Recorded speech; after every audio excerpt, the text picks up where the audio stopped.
je termine le chapitre 16 de notre livre Lettre ouverte aux catholiques perplexes pour bifurquer directement au chapitre 17. Vous comprenez maintenant, catholiques perplexes, où le cardinal Suenens et tous les théologiens tapageurs ont été chercher leurs idées. La crise post-conciliaire, donc après Vatican II, est en parfaite continuité avec celle qui a agité la fin du siècle dernier et le début de celui-ci.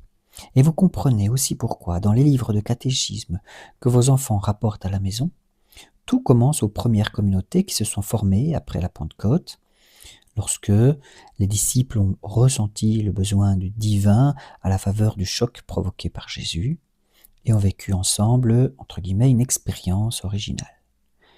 Et vous pouvez vous expliquer alors l'absence des dogmes dans ces catéchismes. Le dogme sur la Sainte Trinité, l'incarnation, la rédemption, l'assomption. Oui, peut-être qu'il est fait quelques petites allusions à ces phénomènes, mais il n'est jamais vraiment expliqué en profondeur ces choses. Et dans ces mêmes livres et dans les sermons. Et le texte de référence élaboré pour la catéchèse par l'épiscopat français s'étend sur la création de groupes qui seront des mini-églises, destinées à recomposer l'Église de demain selon le processus que les modernistes ont cru lire dans la naissance de l'Église des apôtres. Puisqu'ils refusent les dogmes, les modernistes réfléchissent comme ceci.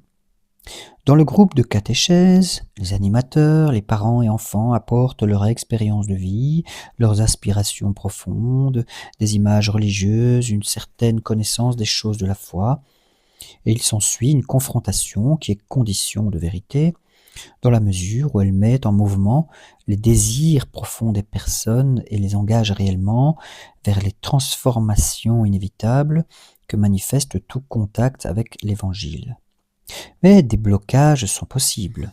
C'est au terme d'une rupture, d'une conversion, d'une certaine mort que peut, par grâce, s'effectuer la confession de la foi. Fin de citation. Ce sont les évêques qui mettent en application au grand jour la tactique moderniste condamnée par saint Pie X. Tout se trouve dans ce paragraphe. Relisez-le avec attention. Le sentiment religieux provoqué par le besoin, les aspirations profondes, la vérité prenant naissance dans la confrontation des expériences, la variation des dogmes, la rupture avec la tradition. Pour le modernisme, les sacrements naissent aussi d'un besoin. Car, comme dit Pie X, on l'a remarqué, la nécessité, le besoin, tel est dans leur système la grande et universelle explication. Il faut donner à la religion un corps sensible. Les sacrements sont pour eux, pour les modernistes, de purs signes ou symboles, bien que doués d'efficacité. Ils les comparent à de certaines paroles dont on dit vulgairement qu'elles ont fait fortune, parce qu'elles ont la vertu de faire rayonner des idées fortes et pénétrantes qui impressionnent et remuent. Autant dire que les sacrements n'ont été institués que pour nourrir la foi. Mais cela, c'est une proposition qui est condamnée par le Concile de Trente. On retrouve cette idée dans Bernard Besseret, dans son livre De commencement en commencement, par exemple, qui fut expert, entre guillemets, au Concile. Écoutez bien ceci. Dans son livre, il écrit « Ce n'est pas le sacrement qui met l'amour de Dieu dans le monde. L'amour de Dieu est à l'œuvre dans tous les hommes. Le sacrement est le moment de sa manifestation publique dans la communauté des disciples. En disant cela, je n'entends nullement nier l'aspect efficace des signes posés. L'homme s'accomplit aussi en se disant, et cela vaut dans les sacrements comme dans le reste de son activité. » Fin de citation. Les livres saints, point d'interrogation. Ils sont pour les modernistes le recueil des expériences faites dans une religion donnée.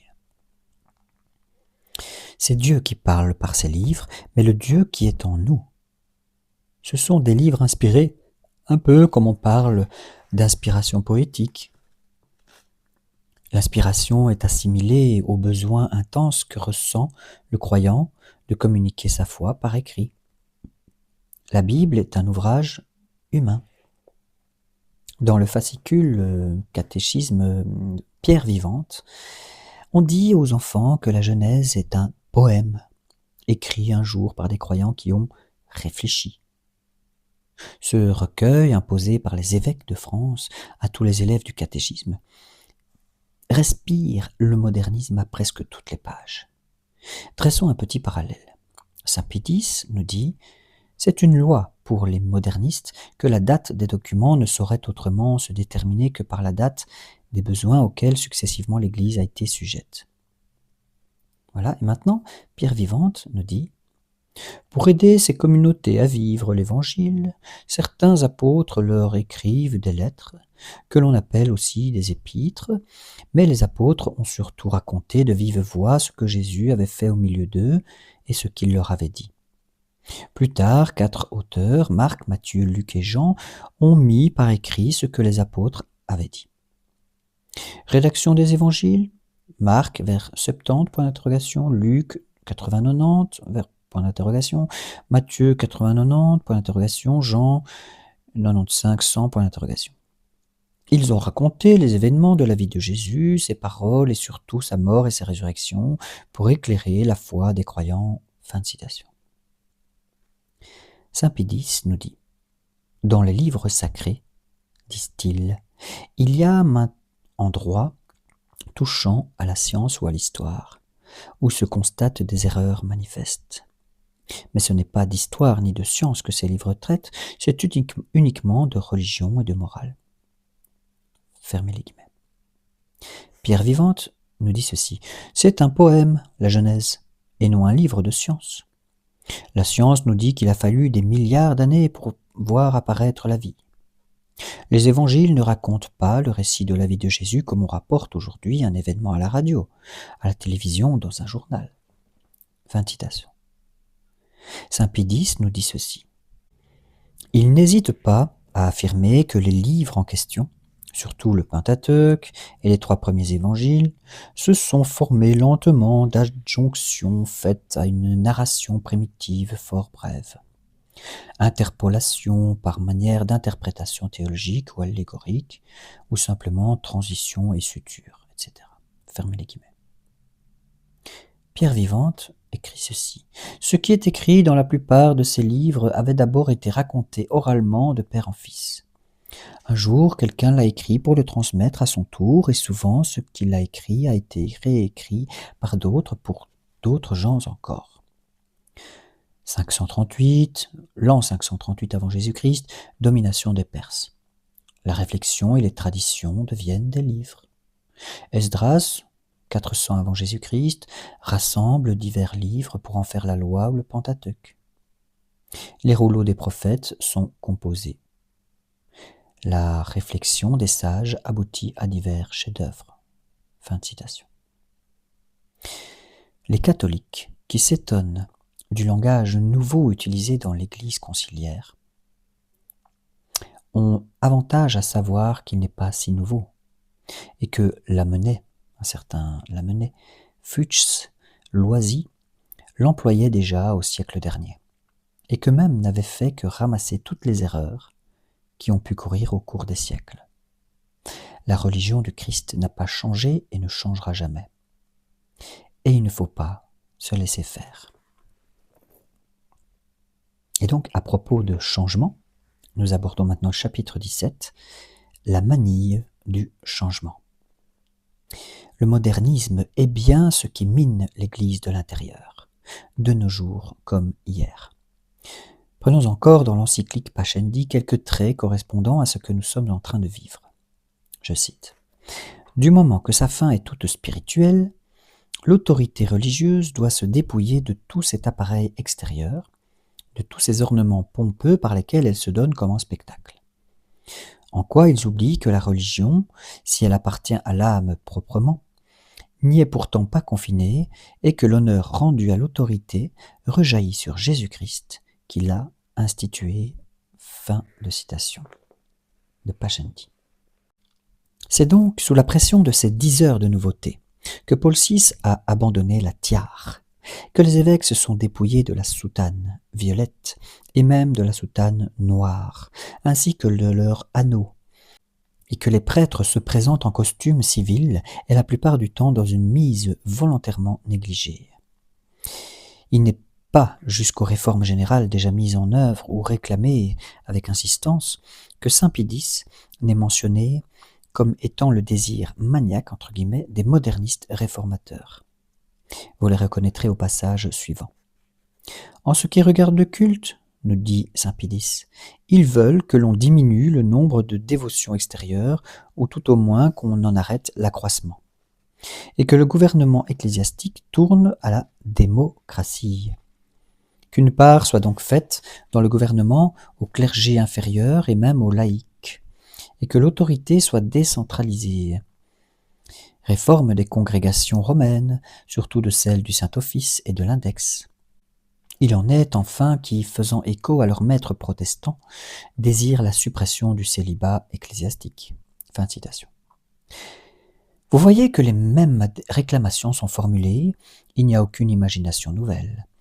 Pour la pensée chrétienne et la formation de futurs prêtres, la volonté des réformistes du temps de Pie X était l'abandon de la philosophie scolastique, qui devait être reléguée, je cite, dans l'histoire de la philosophie parmi les systèmes périmés.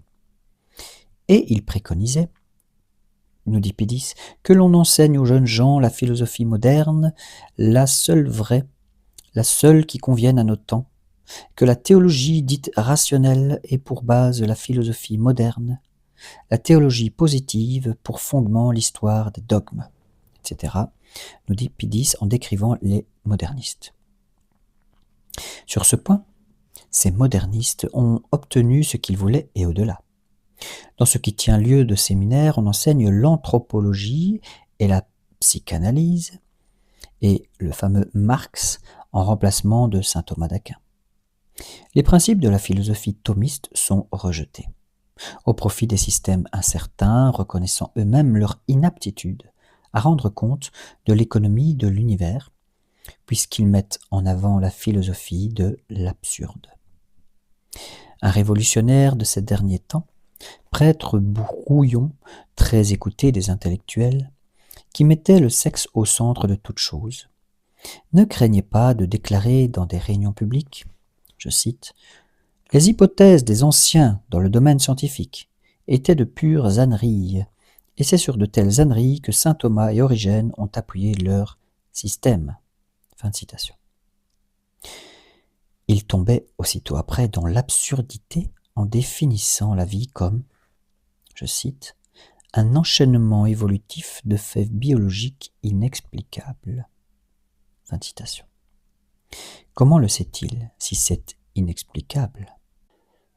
Comment un prêtre, ajouterai-je, peut-il écarter la seule explication, qui est Dieu? Les modernistes étaient réduits à néant s'ils devaient défendre leurs élucubrations contre les principes du docteur angélique, saint Thomas d'Aquin. Les notions de puissance et d'acte, les notions d'essence, donc c'est le fait d'être, de substance et d'accident, d'âme et de corps, etc. En éliminant ces notions, il rendait incompréhensible la théologie de l'Église.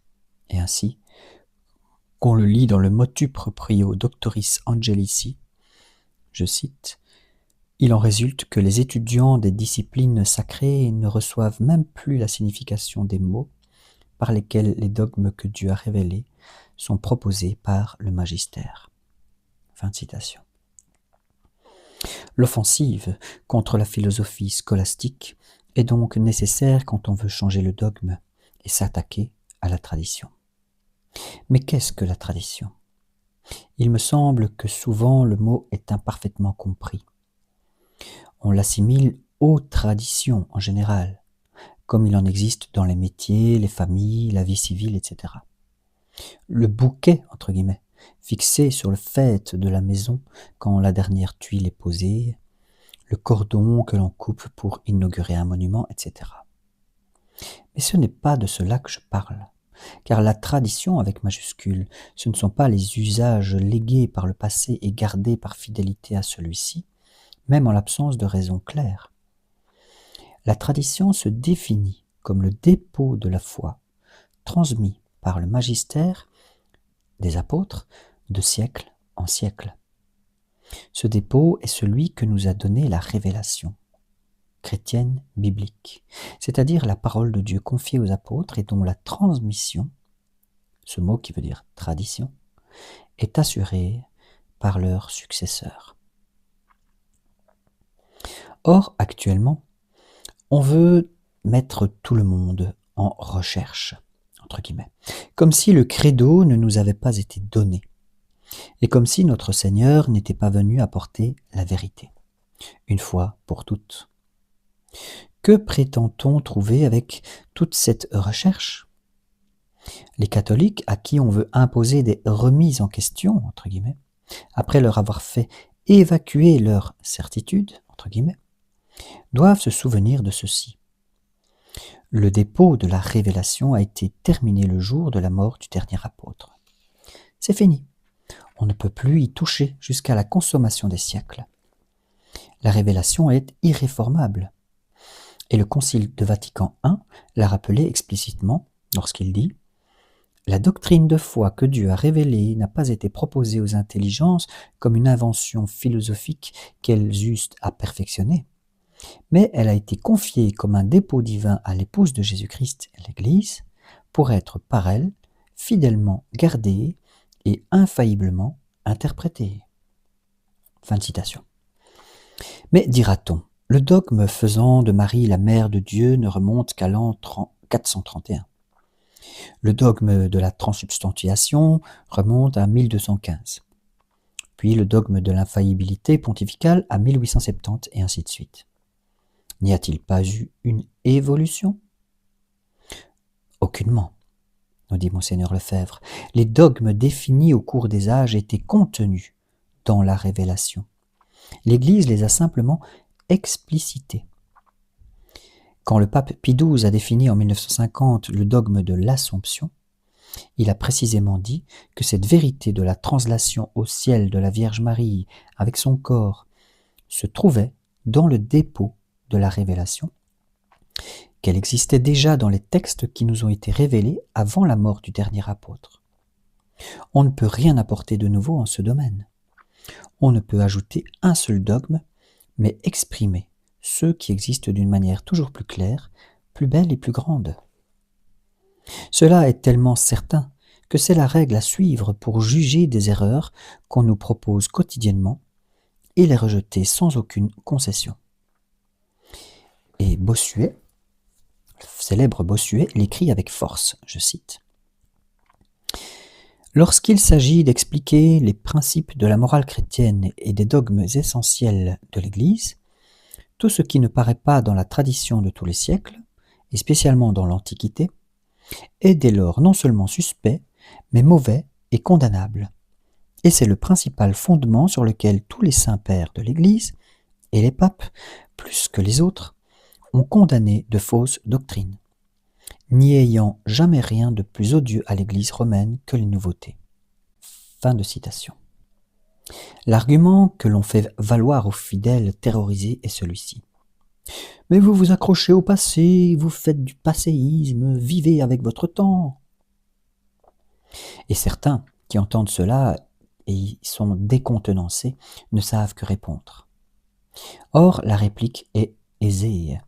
Il n'y a ici ni passé, ni présent, ni avenir, car la vérité est de tous les temps, elle est éternelle.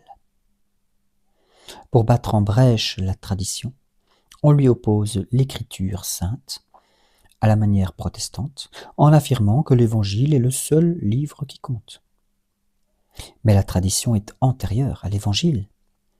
Bien que les synoptiques, donc les évangiles, aient été écrits beaucoup moins tardivement qu'on essaie de le faire croire, avant que les 4 aient achevé leur rédaction, il s'est écoulé plusieurs années. Or, l'Église existait déjà. La Pentecôte avait eu lieu, entraînant de nombreuses conversions, 3000 le jour même au sortir du Cénacle. Et qu'ont-ils cru à ce moment-là? Comment s'est faite la transmission de la révélation, sinon par tradition orale? On ne saurait subordonner la tradition au livre saint et à plus forte raison la récuser. Mais ne croyons pas que, faisant cela, ils aient un respect illimité pour le texte inspiré. Ils contestent même qu'il le soit dans son intégralité. Ils disent: qu'est-ce qu'il y a d'inspiré dans l'Évangile? Seulement les vérités qui sont nécessaires à notre salut. Par conséquent, les miracles, les récits de l'enfance, les faits et gestes de notre Seigneur sont renvoyés dans le genre biographique, plus ou moins légendaire. On s'est battu au concile sur cette phrase: seulement les vérités nécessaires au salut. Il y avait des évêques pour vouloir réduire l'authenticité historique des évangiles, ce qui montre à quel point les clercs sont gangrénés par le néo-modernisme. Les catholiques ne doivent pas s'en laisser accroire. Tout l'évangile est inspiré. Ceux qui l'ont écrit avaient réellement leur intelligence sous l'influence de l'Esprit Saint, de telle sorte que la totalité est parole de Dieu. Verbum Dei. Il n'est pas permis de choisir et de citer aujourd'hui, et de dire aujourd'hui, nous prenons tel parti, nous ne voulons pas de tel autre. Choisir, c'est être hérétique, selon l'étymologie grecque du mot. Il ne reste pas moins que c'est la tradition qui nous transmet l'Évangile, et il appartient à la tradition, au magistère, de nous expliquer ce qu'il y a dans l'Évangile. Si nous n'avons personne pour nous l'interpréter, nous pouvons être plusieurs à comprendre d'une manière tout à fait opposée la même parole du Christ. On débouche alors sur le libre arbitre des protestants et sur la libre inspiration de tout ce charismatisme actuel qui nous jette dans l'aventure pure. Tous les conciles dogmatiques nous ont donné l'expression exacte de la tradition, l'expression exacte de ce que les apôtres ont enseigné. C'est irréformable. On ne peut plus changer les décrets du Concile de Trente parce qu'ils sont infaillibles, écrits et donnés par un acte officiel de l'Église, à la différence de Vatican II, dont les propositions ne sont pas infaillibles, parce que les papes, Jean XXIII et Paul VI, n'ont pas voulu engager leur infaillibilité. Nul ne peut donc vous dire: vous vous accrochez au passé, vous en êtes resté au Concile de Trente. Parce que le Concile de Trente, ce n'est pas le passé. La tradition est revêtue d'un caractère intemporel, adapté à tous les temps et à tous les lieux. Voilà, dans le prochain chapitre 18, nous verrons le reproche de désobéissance. Nous réfléchirons sur le fait que les modernistes accusent la fraternité sacerdotale Saint-Pédis et Monseigneur Lefebvre d'être des désobéissants parce qu'ils résistent au concile, ils résistent aux hérésies et à l'esprit libéral qu'il y a dans le concile. Donc, on nous traite de désobéissants, alors que c'est justement ces libéraux et ces modernistes qui désobéissent à la tradition. Voilà, n'hésitez pas à vous abonner, à partager, à commenter pour la gloire de Dieu et le salut du monde.